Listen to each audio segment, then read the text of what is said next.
Good morning students. आज की online class में आप सभी विद्यार्थियों का स्वागत है।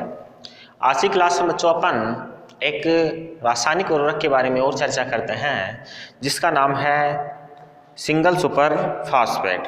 सिंगल सुपर फास्फेट उर्वरक क्या होता है, इसका संगठन क्या होता है, मृदा अभिक्रिया क्या होती है और पादपों पर इसका प्रभाव क्या पड़ता है, इस बारे में अपने को चर्चा करनी है।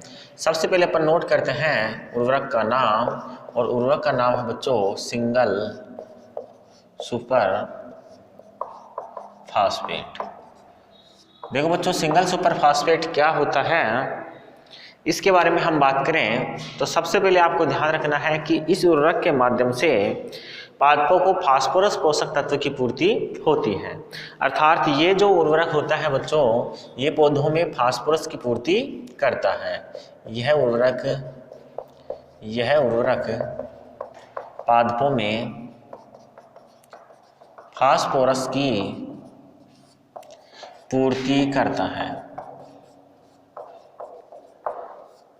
देखो बच्चों, फास्फोरस की पूर्ति करने वाले उर्वरकों की यदि हम बात करें तो ये सबसे प्राचीन उर्वरक है, सबसे लोकप्रिय उर्वरक है। फास्फोरस की पूर्ति करने वाले उर्वरकों में ये सबसे प्राचीन और लोकप्रिय उर्वरक है।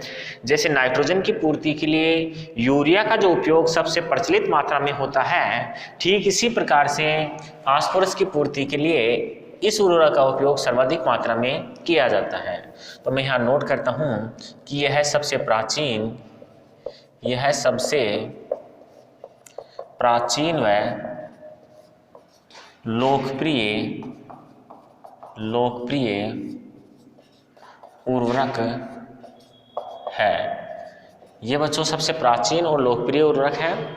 इसके अलावा यदि हम बात करें तो देखो बच्चों, ये उर्वरक जल के अंदर शीघ्र घुलनशील होता है। ऐसी इसकी प्रकृति होती है, जल में ये शीघ्रता से घुल जाता है। यह जल में शीघ्रता से घुलनशील होता है।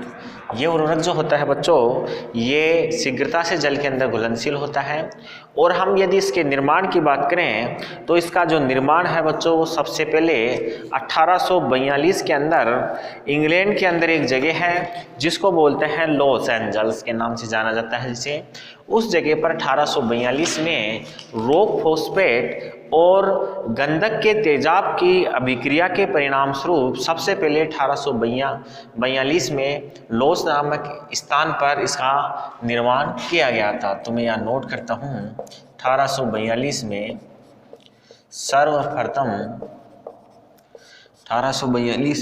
सर्वप्रथम लॉस एक जगह है इंग्लैंड में, उस जगह पर लॉस में रॉक फॉस्फेट व गंधक के अम्ल से इसका निर्माण किया गया। देखो बच्चों, इसका जो निर्माण है वो सबसे पहले लॉस नामक स्थान में जो इंग्लैंड के अंदर है 1842 में किया गया था। और इसके अवयव के रूप में, कच्चे पदार्थ के रूप में रॉक फॉस्फेट और गंधक का अम्ल जिसे एस्टोएसोफोर कहा जाता है, उसका प्रयोग किया गया था। इसके बच्चों रासायनिक सूत्र की यदि हम बात करें, रासायनिक फॉर्मूले की यदि हम बात करें तो इसका रासायनिक सूत्र होता है बच्चों, इसका रासायनिक सूत्र देखो बच्चों, आपकी सिंगल सुपर फास्फेट जो होता है उसका रासायनिक सूत्र होता है CaH2PO4 का होल ट्वाइस डॉट H2। इसके अंदर ये जो जल का अणु होता है बच्चों, एक वो क्रिस्टल जल के रूप में पाया जाता है और इसके अंदर फास्फेट का एक ही अणु होता है, इसलिए इसे हम क्या बोलते हैं, इसे सिंगल सुपर फास्फेट के रूप में जाना जाता है। ये इसका फॉर्मूला है बच्चों H2PO4 CaH2PO4 का होल ट्वाइस 2 डॉट H2O होता है। ये इसका फॉर्मूला होता है, इसको याद रखिएगा आपको। आगे हम बात करते हैं इसके रासायनिक संगठन के बारे में, तो अगली हेडिंग है अपनी रासायनिक संगठन। रासायनिक संगठन। देखो बच्चों, रासायनिक संगठन की यदि हम बात करें तो आपको पता है कि भारत सरकार के अध्यादेश 1957 अर्थात उर्वरक नियंत्रण अध्यादेश 1957 के तहत सभी रासायनिक उर्वरकों के संगठन का निर्धारण किया गया है। और उसी अध्यादेश के तहत यदि इस संगठन की हम बात करें तो इस उर्वरक के अंदर नमी की जो अधिकतम मात्रा हो सकती है वो 1.2% हो सकती है। तो इसमें नोट करता हूँ, इसमें नमी की मात्रा अधिकतम 1.2% हो सकती है। इससे ज़्यादा इसके अंदर नमी नहीं होनी चाहिए। देखो बच्चों, आगे इसमें यदि कुल जो जल विलेय फास्फोरस होता है उसकी न्यूनतम मात्रा 16% होनी चाहिए। जल विलेय फास्फोरस की अगर हम बात करें तो जल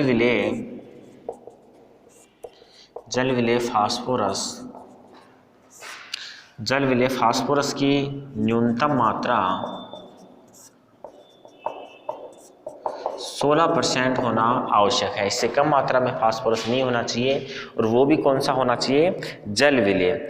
मुक्त अवस्था के रूप में जो फास्फोरस अम्ल होता है, मुक्त फास्फोरिक अम्ल जो होता है उसकी अधिकतम मात्रा 4% से ज़्यादा नहीं होनी चाहिए। मुक्त फास्फोरिक अम्ल की यदि हम बात करें, फास्फोरिक अम्ल की मात्रा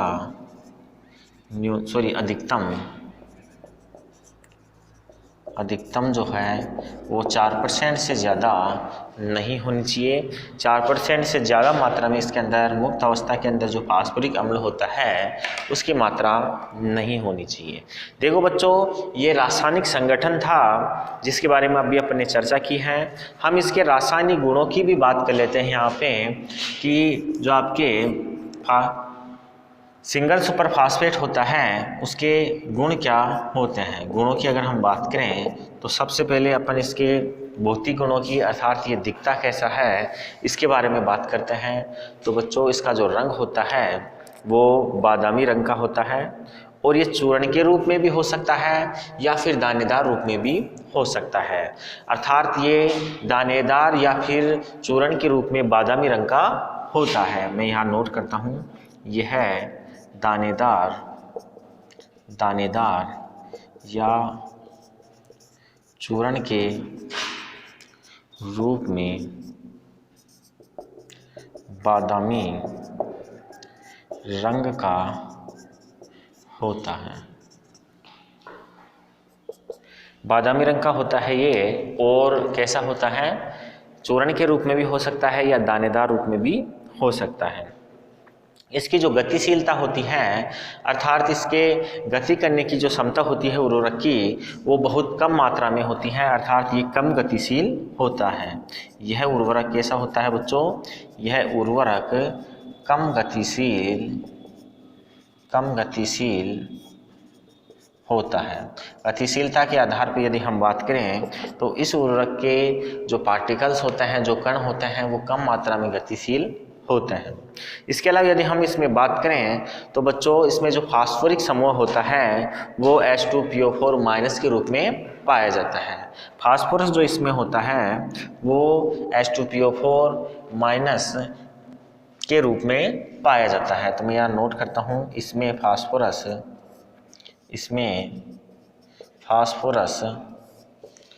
H2PO4- के रूप में पाया जाता है। H2PO4- के रूप में जो फास्फोरस होता है वो इसके अंदर पाया जाता है। इसके अलावा यदि हम बात करें तो बच्चों, न्यूनतम मात्रा में फास्फोरस की जो मात्रा होती है उसमें वो कम से कम 16% होना आवश्यक है। इसमें न्यूनतम 16% फास्फोरस होना आवश्यक है। न्यूनतम मात्रा में इसमें यदि फास्फोरस की मात्रा की हम बात करें तो न्यूनतम 16% फास्फोरस है वो होना आवश्यक है। देखो बच्चों, इसमें स्वतंत्र अम्ल भी होता है। स्वतंत्र अम्ल होने के कारण इसकी जो गंध होती है वो अम्लीय प्रकृति की हो जाती है और जूट के बोरे खराब होने का कारण ही इसे जो जूट के बोरे होते हैं उसके अंदर नहीं डाला जाता है। यही कारण होता है कि इन्हें आजकल प्लास्टिक के बैग के अंदर पैक किया जाता है। कारण यह है कि देखो बच्चों, इसके अंदर फास्फोरिक अम्ल होता है जिसके कारण इसकी जो गंध होती है वो अम्लीय प्रकृति की हो जाती है। यहाँ मैं नोट करता हूँ कि इसकी गंध, इसमें फास्फोरिक अम्ल पाया जाता है, इसलिए इसकी गंध अम्लीय हो जाती है। इसके अंदर फास्फोरस पाया जाता है जिसके कारण इसकी जो गंध होती है वो अम्लीय हो जाती है। और एक चीज़ ये है कि इसका जो पैकिंग होती है वो इसकी पैकिंग जूट के बोरों के अंदर नहीं की जाती है, प्लास्टिक के बैग्स में इसकी पैकिंग होती है। और उसका कारण यह होता है कि जूट के बोरे जो होते हैं वो फास्फोरिक अम्ल के संपर्क में आने पर नष्ट हो जाते हैं, जल जाते हैं, गंध खराब हो जाते हैं और वो फट जाते हैं। इस कारण इसे प्लास्टिक के जो बोरे होते हैं उसमें आजकल पैक करने लग गए हैं। यहाँ तक आप स्क्रीनशॉट लेके नोट कीजिए, फिर अपन इससे आगे चर्चा करते हैं कि इस उर्वरक की मृदा में अभिक्रिया किस प्रकार से होती है।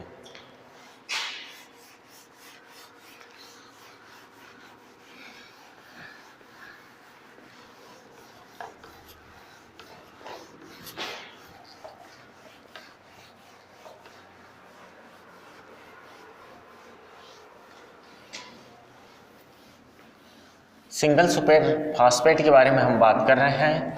और सिंगल सुपर फास्फेट जो उर्वरक होता है वो फास्फोरस का सबसे प्रचलित उर्वरक है, ऐसा आपको ध्यान रखना है। और अब हम बात करते हैं इसकी मृदा अभिक्रिया की। सिंगल सुपर फास्फेट की मृदा अभिक्रिया की हम बात करेंगे।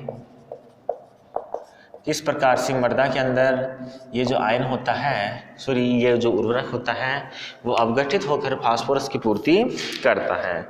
देखो बच्चों, अपन ने स्टार्टिंग में जैसा कि पढ़ा था कि यह जल के अंदर विलय होता है। ये उर्वरक जो होता है वो जल में विलय होता है और जल में विलय होने के कारण ही मृदा में नमी की उपस्थिति के अंदर ही ये आसानी से घुल जाता है। यही कारण होता है कि नमी की उपस्थिति में ही ये आसानी से घुल जाता है। तो मैं यहाँ नोट कर देता हूँ, यह उर्वरक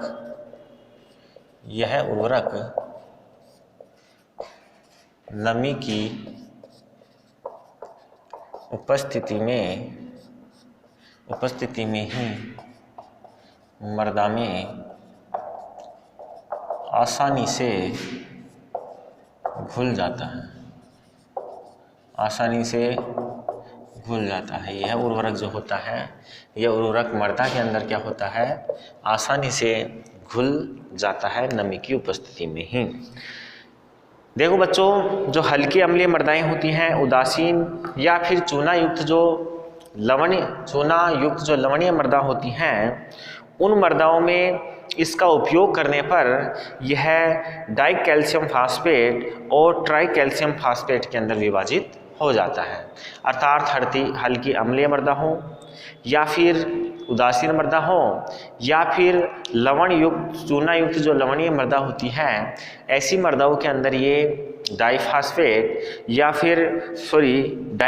फास्फेट या फिर ट्राई कैल्शियम फास्फेट के अंदर विभाजित हो जाता है।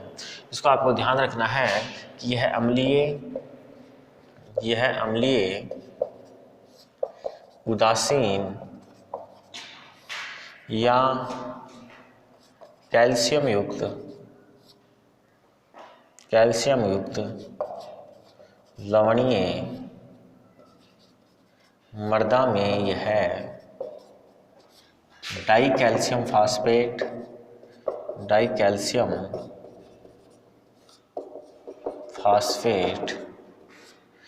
व ट्राई कैल्शियम फास्फेट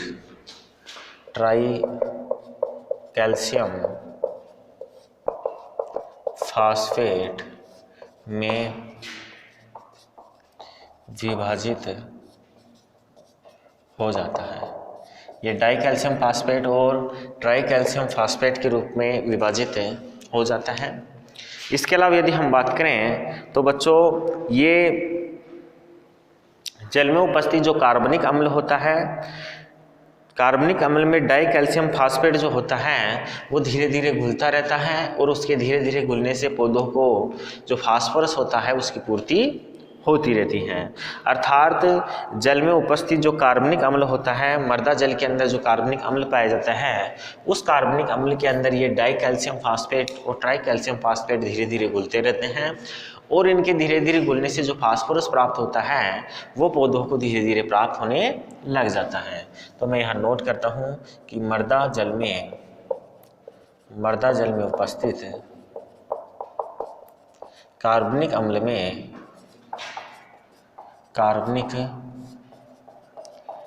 में डाई कैल्शियम फास्फेट धीरे धीरे घुलकर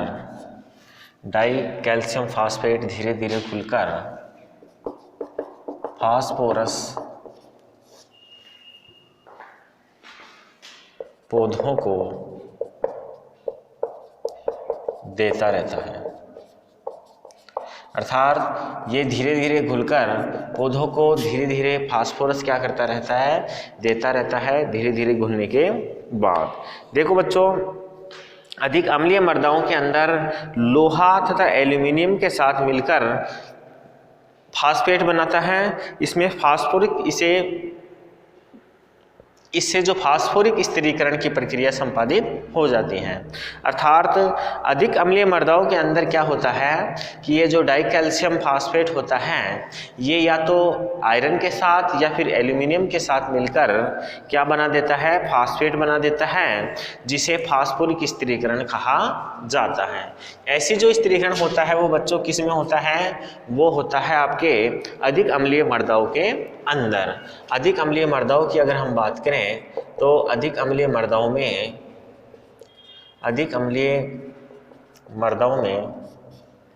यह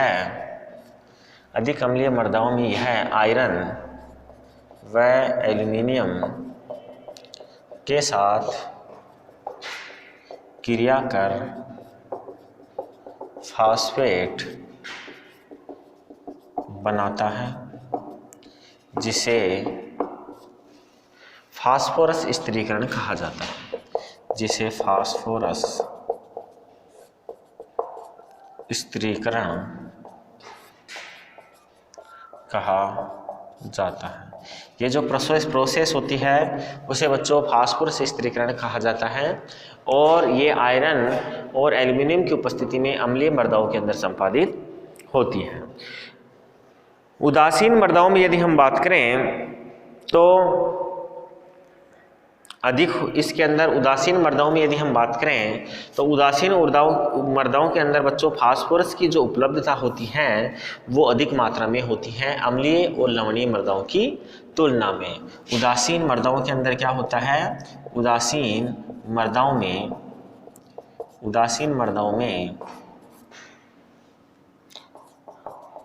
फास्फोरस की उपलब्धता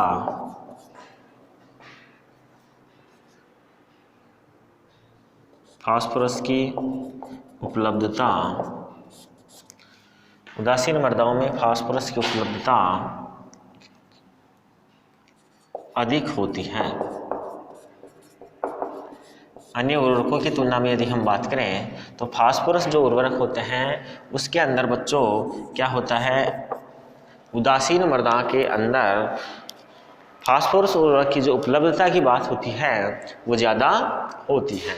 इसके साथ आगे हम बात करते हैं बच्चों मृदा में प्रभाव। मृदा में बच्चों क्या प्रभाव पड़ता है इस उर्वरकों का, इसके बारे में अगर अपने को चर्चा करनी है तो देखो बच्चों अपन देखते हैं कि ये फास्फोरस की पूर्ति करने वाला एक उर्वरक है। ये जो फास्फोरस की पूर्ति फसलों के अंदर करता है, मृदा के अंदर फास्फोरस की पूर्ति करता है, तो बच्चों इसके अंदर जो फास्फोरस होता है वो H2PO4- के रूप में प्राप्त होता है। अर्थात फास्फोरस की जो पूर्ति होती है वो H2PO4- आयंस के रूप में ही मृदा में होती है, और इसी रूप में जो पौधे होते हैं वो इसे ग्रहण करते हैं। सबसे पहले अपन नोट करते हैं कि इससे फास्फोरस की पूर्ति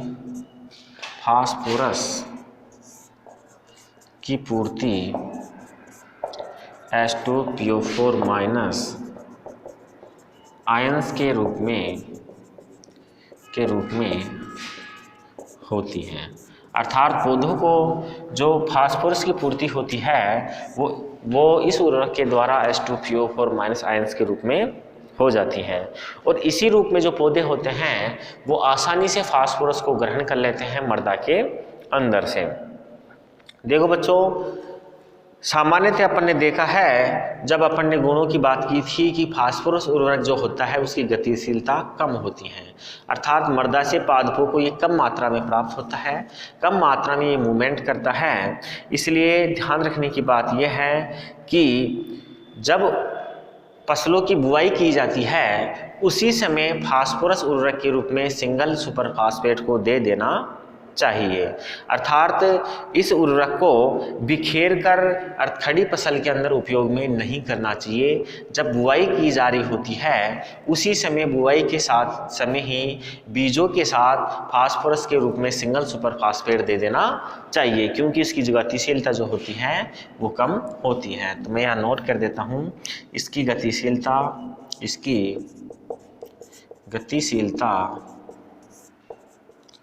कम होती है, अतः इसकी गतिशीलता कम होती है, अतः फसलों की बुआई के समय ही इसको दे देना चाहिए। क्योंकि खड़ी फसल में हम इसे बिखेर कर नहीं दे सकते हैं। खड़ी फसल में इसे अपन क्या नहीं कर सकते हैं, खड़ी फसल में इसे बिखेर कर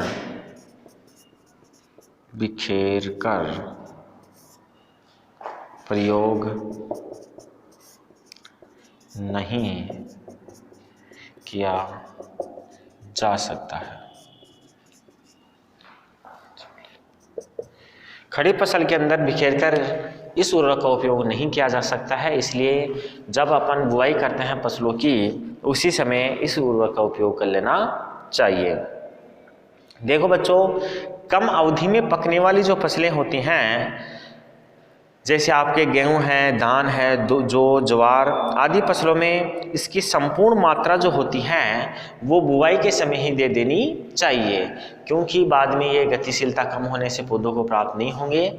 इसलिए जितनी भी मात्रा में अपने को कम समय में पकने वाली जो फसलें होती हैं उन फसलों में बुआई के समय में ही इसकी संपूर्ण मात्रा दे देनी चाहिए। तो मैं यहाँ नोट करता हूँ कि कम समय में पकने वाली फसलों में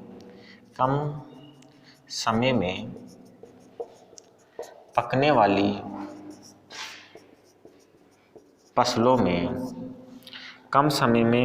वाली फसलों में इसकी संपूर्ण मात्रा बुआई के समय ही दे देनी चाहिए।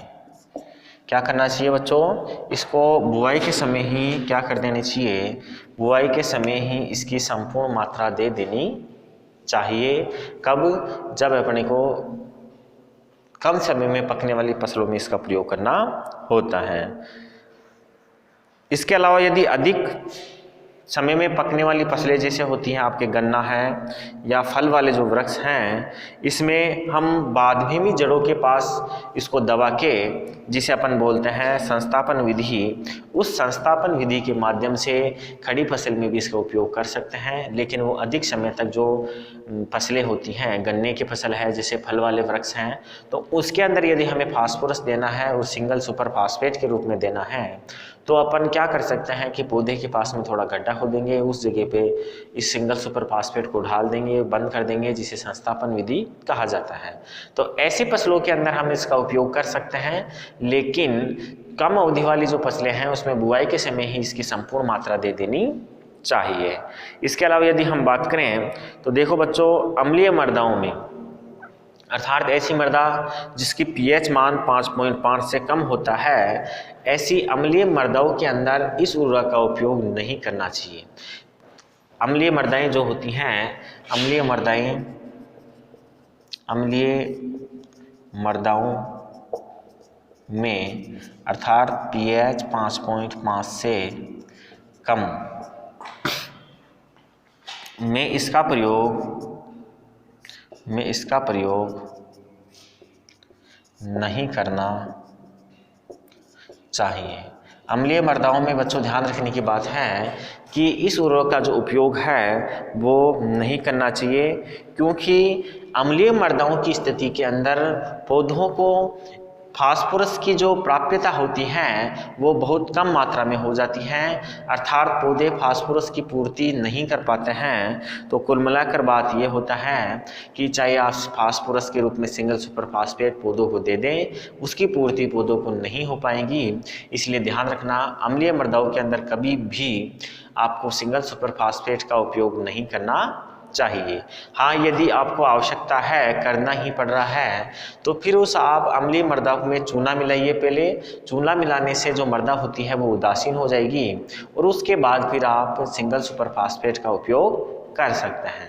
तो देखो बच्चों, ये आपके सिंगल सुपर फास्फेट जो उर्वरक है उसके विशेष गुण हैं, संगठन है, मृदा अभिक्रिया और जो फसलों पर प्रभाव है उसके बारे में अपन ने डिस्कस किया है। आज की क्लास अपनी यहीं तक रहेगी। नेक्स्ट क्लास में अपन किसी अगले उर्वरक के बारे में चर्चा करेंगे। थैंक यू, धन्यवाद।